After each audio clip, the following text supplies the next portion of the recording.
Hello, welcome to Chinese Folk Tales. I'm Victoria Meakin, and I've got another amazing story to tell you. I hope you enjoy it.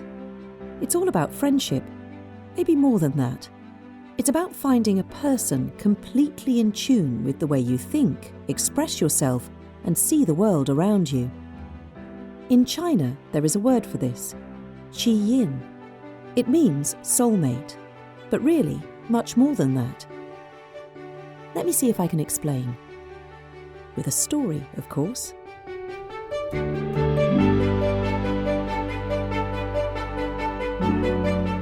Let me take you back 2,500 years, to a time that we today call the spring and autumn period in Chinese history.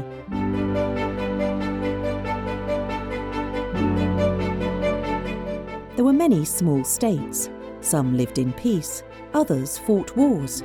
Despite this, it was a fertile time, especially for philosophy, the arts, and music.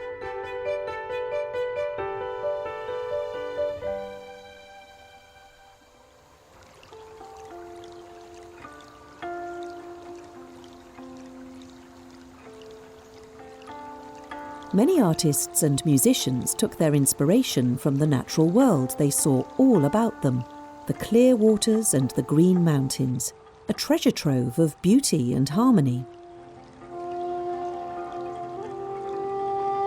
One day, a young musician called Boya was getting a guqian lesson from his master. That's a kind of stringed instrument, a bit like a lute. His master was patient, but very strict.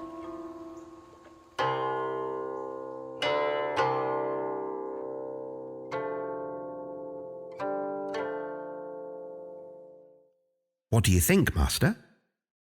Good, but you still have a long way to go. Master, I'm trying my best. I've mastered all the sounds and styles a guqin can make. I've learned all the songs you gave me off by heart. What more can there be to know? But the master simply smiled and urged him to continue playing. He walked silently around him, breathing in the cool, clean air deeply, and watching the birds gathering on the eaves of his house. Beyond, the mountains rose majestically into the blue sky. Day after day, the young player practiced, and at the end of each of those days, the master would simply say, "Better, but still not quite good enough. I know you can do better. Come back tomorrow, and we'll try again." Boya was angry. Maybe not angry, perhaps more frustrated. On his way home, through the streets, he would stop total strangers and ask them to listen to his music. Please, just a moment of your time. Listen to this. Tell me what you think.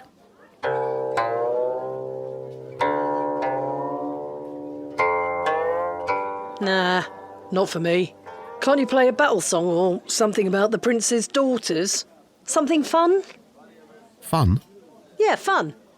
And the stranger walked away, as did everyone else he stopped.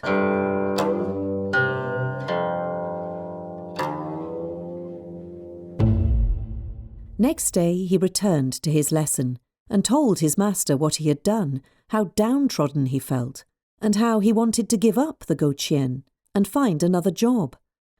The master listened to what he had to say, closed his eyes, and thought for such a long time that Boya thought he had fallen asleep.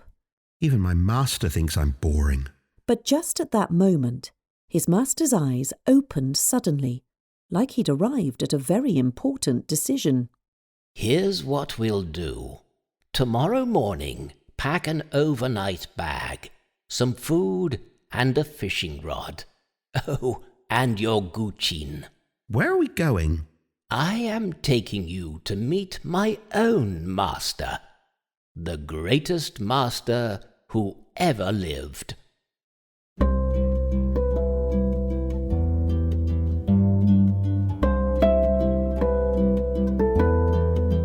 Boya went away that day, more confused than ever.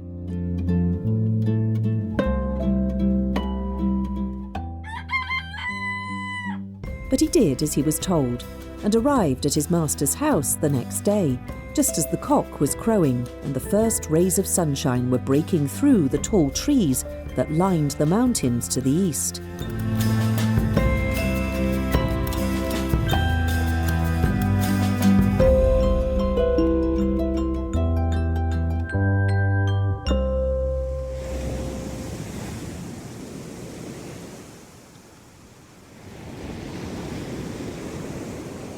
The master took him to the coast, onto a boat, and away to Penglai Island, the fabled home of the immortals.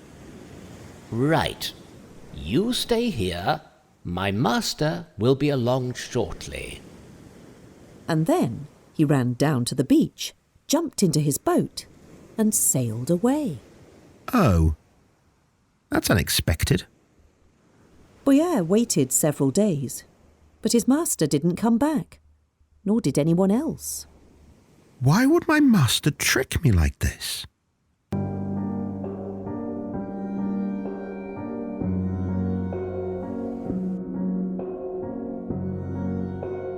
Day after day, he would sadly sit amidst nature, with only the babbling brooks, the call of the birds, and the wind in the trees for company. To keep busy, he would play his CGTN and talk to the birds and the animals and imagine that all the sounds of nature were talking to him. Sometimes he would play something and listen for their response, and then play again.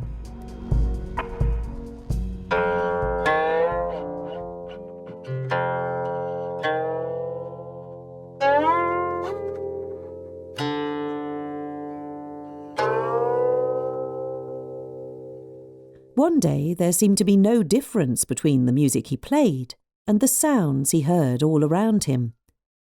He had become one with the natural world. Eventually, his master returned. Where on earth have you been? Abandoning me here like that, it's not funny. I didn't sign up to be your student just so you could play tricks like that. But the master simply smiled and sat on a rock. Play me some music. And Boya did. Something he had written on the island, inspired by the natural world around him. A sweet and soulful song that seemed to be part of the landscape that surrounded them both. When he'd finished, the master smiled. Immediately, Boya realized what he'd done. Now I understand. You have learned from the best teacher there could ever be. Now you are an accomplished Guqin player, and there is nothing more that I can teach you. But let me warn you, there are always two sides to every copper coin. An accomplished player should always find an audience who understands their music. Boya waved a fond farewell to his great teacher, the natural world of the island, but was troubled by the words of his master.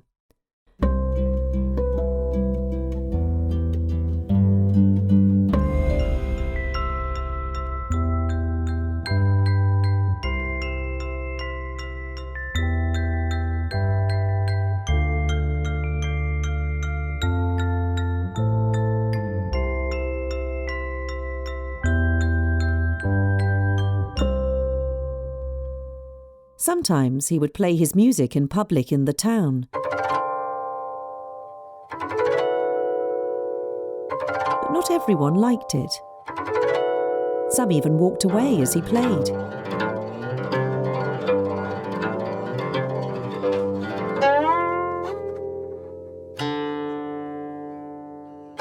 One day, Boya decided to take a boat along the river.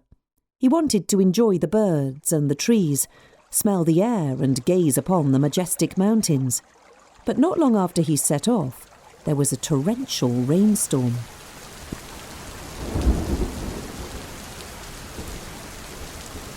He pulled the boat into the bank to wait until it passed, and saw a little summer house he could use for shelter. Sitting in the little wooden hut, he listened to the rain and felt the excitement of inspiration. He took out his CGTN to play some music, to speak to the rain and listen to the rain speaking to him.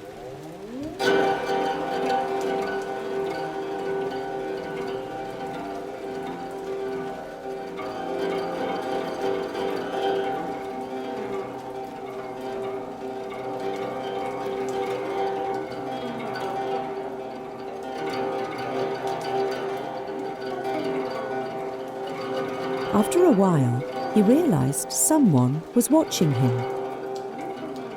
A woodcutter was standing nearby. He'd stopped his work and was resting his hands on his axe, listening to the music and swaying along with the melody. His eyes were closed and he looked the happiest man alive.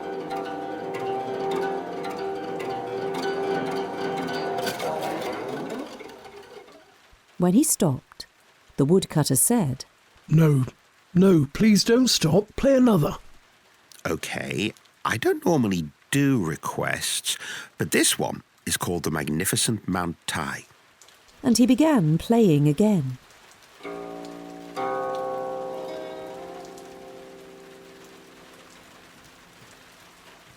And once again, the woodcutter seemed to be transported by the music, tears coming to his eyes. When he stopped playing, the woodcutter stepped nearer. When you play, I could hear the dignity of the mountains, the roar of the rivers and the whispers of the wind through the trees.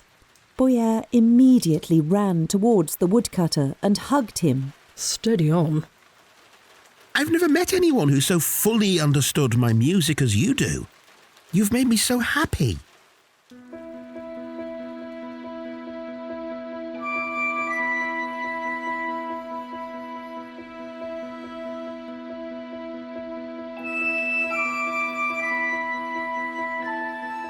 Boya played a few more songs, and then, as the sun began to set, he said sadly that he needed to head back home, but promised that he would be back again and play for the woodcutter. But he didn't. At least not soon enough.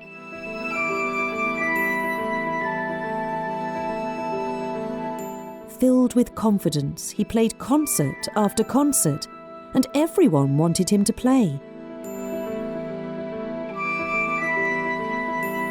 He became the busiest musician in town.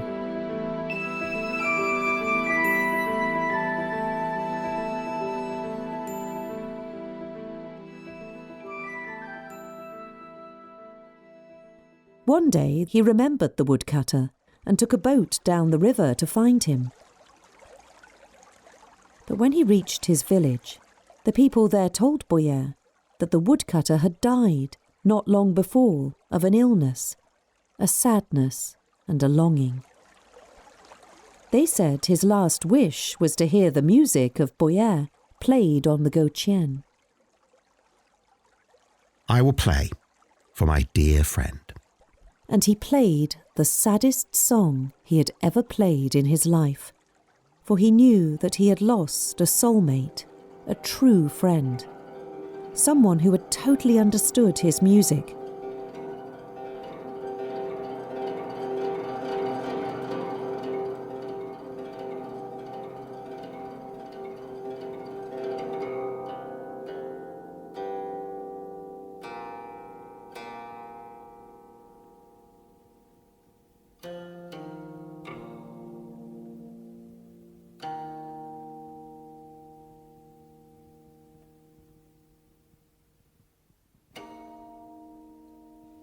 When he finished playing, he broke his goqian over his knee and lay the pieces on the tomb of the woodcutter. He never played again. And so we go back to that word, yin, which literally means to know the tone. Someone who gets you, a sympathetic friend, a soulmate. But of course, it's not enough to simply find this person. You have to realise it and treasure that friendship for life. And with that, we conclude this episode of Chinese Folk Tales. Thanks for listening. If you like our stories, do give this podcast a 5-star rating. Leave your comment and share with your friends. To hear more, please subscribe to Chinese Folk Tales on all major podcast platforms. We'll see you next time. Bye for now.